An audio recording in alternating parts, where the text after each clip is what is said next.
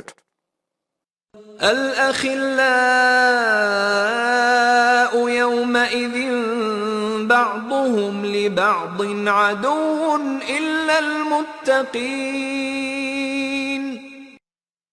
انقلاب کے وقت تمام رشتے منقطع ہو جائیں گے، دوست ایک دوسرے کے دشمن ہو جائیں گے، البتہ متقین کے باہمی تعلقات ایمان کی بدولت بدستور رہیں گے۔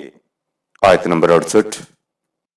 يا عباد لا خوف عليكم اليوم ولا أنتم تحزنون۔ دنیاوی انقلاب میں یوں سمجھو کہ ان متقین سے کہا جائے گا کہ اے میرے بندو، تم اس انقلاب سے مت گھبراؤ، تمہارے لیے کسی قسم کا خوف و حزن نہیں ہے۔ اسی دنیا میں نفسیاتی طور پر اگر ایک دوسرے کے اغراض و مقاصد مختلف ہوں تو پھر تصورات میں بھی یکرنگی نہیں رہتی۔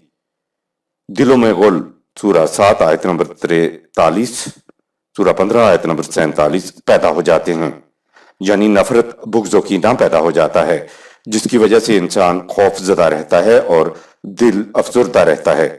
اگر اسی دنیا میں اسلامی نظام قائم ہو جائے تو خوف و حزن انسان کے پاس نہیں پٹکتے۔ انسان ایسا اطمینان میں ہوتا ہے کہ جیسے خدا نے ان سے کہہ دیا ہو کہ اے میرے بندو، تم اس انقلاب سے مت گھبراؤ، تمہارے لیے کسی قسم کا خوف و حزن نہیں ہے۔ آیت نمبر 69۔ الذين آمنوا بآياتنا وكانوا مسلمين۔ یعنی یہ کچھ ان لوگوں سے کہا جائے گا جو ہمارے قوانین کی صداقت پر ایمان لائے اور ان کی پوری پوری اطاعت کی۔ خوف و حزن سے آزاد کیفیت آمنو اور وکانو مسلمین کی ہم آہنگی سے پیدا ہوتی ہے۔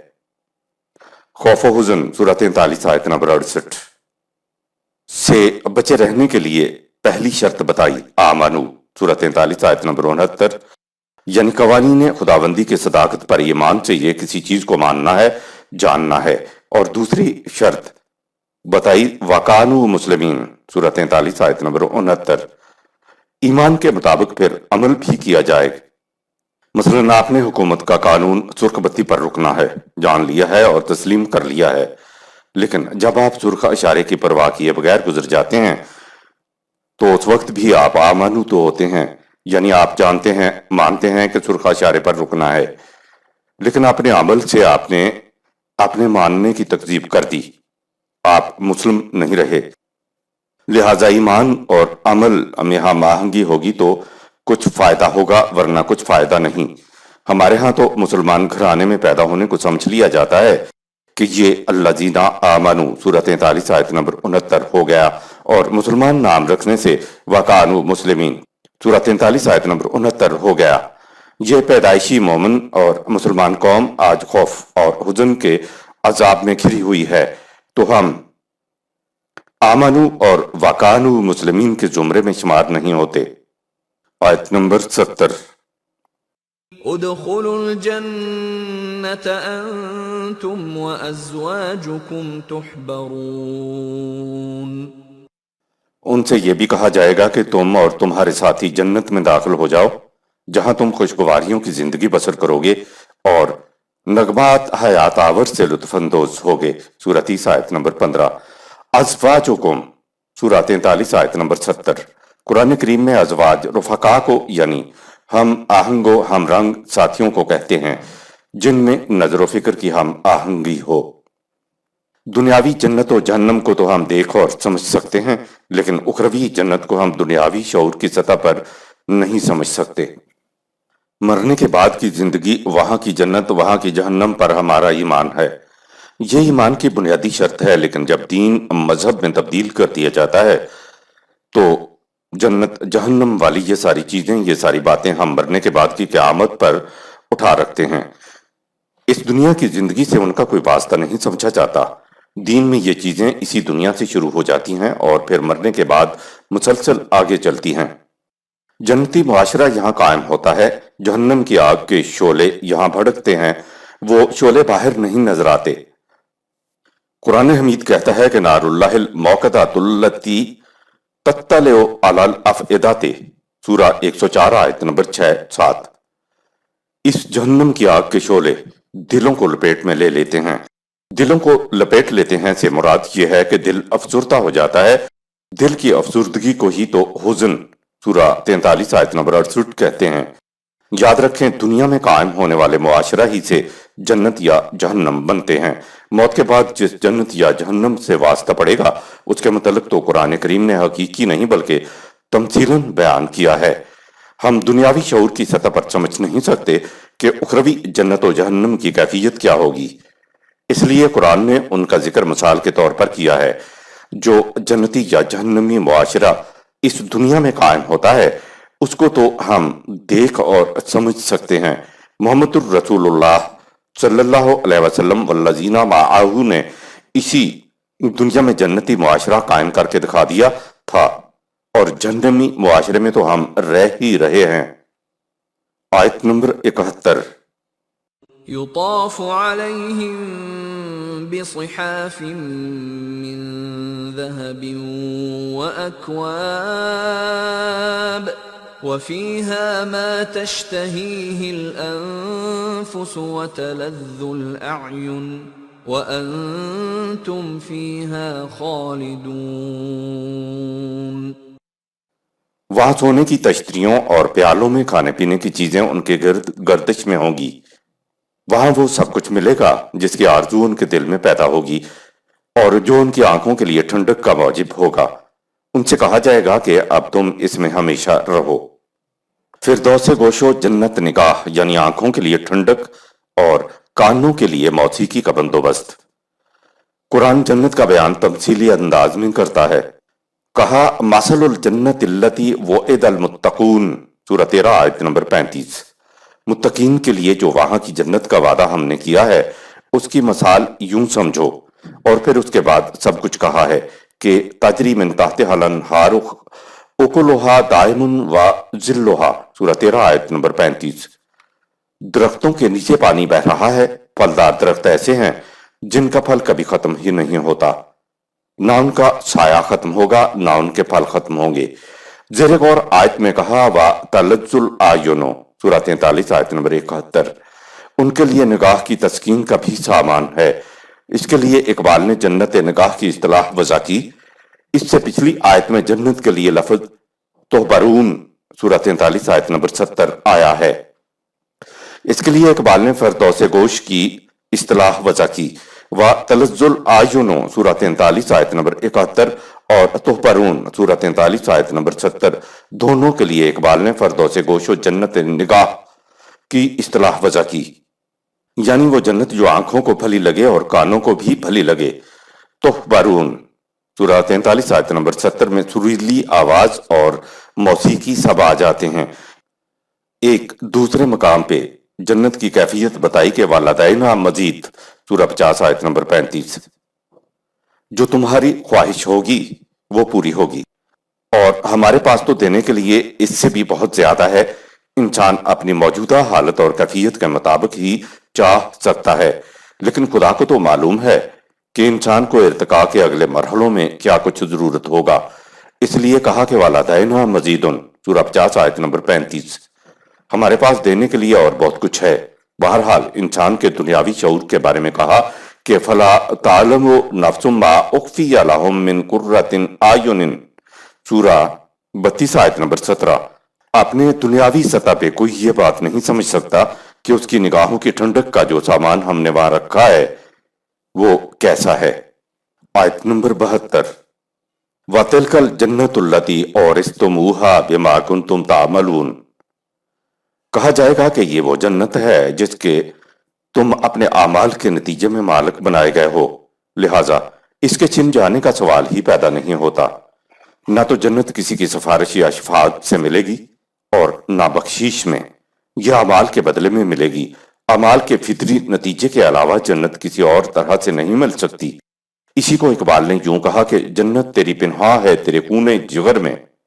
آیت نمبر 73، لَكُمْ فِيهَا فَاكِهَةٌ كَثِيرَةٌ مِّنْهَا تَأْكُلُونَ، اس میں تمہارے کھانے کے لیے بکثرت پھل موجود ہیں۔ خدا جنتیوں کے لیے پھل کہیں سے امپورٹ نہیں کرے گا۔ تمثیلاً یوں سمجھو کہ پھل اور دوسری نعمہ اعمال کے فطری نتیجے کے طور پر چاہتے ہی سامنے ہوں گی۔ چاہتے ہی کیسے سامنے ہوں گی ہم دنیاوی شعور کی سطح پر نہیں سمجھ سکتے۔ جنت کی نعمہ کے لیے کہا کہ لا ممنوعۃ، سورہ 56 آیت نمبر 33، نعمہ خداوندی کو استعمال کرنے پر کوئی روک ٹوک نہیں ہوگی۔ جب نعمہ خداوندی فراوانی کے ساتھ ہوگی تو جو چاہے استعمال کر لے۔ آیت نمبر 74، ان المجرمین فی عذاب جہنم خالدون، متقین کے برعکس مجرمین ہمیشہ رہنے والے جہنم کے عذاب میں ہوں گے۔ جرم کہتے ہیں دوسروں کے درخت کا پھل کاٹ کر اپنے گھر لے جانا، یعنی دوسروں کی محنت کے اجر کو سلب کر لینا۔ آیت نمبر 75، لا يفتر عنهم وهم فيه مبلسون، ان کے عذاب کی شدت میں قطعاً تخفیف نہیں ہوگی اور ان پر یکسر مایوسی چھا جائے گی۔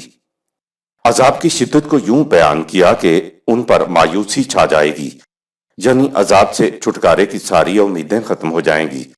اگر امید کی کوئی کرن بھی باقی ہو تو پھر آدمی نہیں مرتا۔ عذاب تو وہ ہوتا ہے کہ جس سے نکلنے کی کوئی امید باقی نہ رہے۔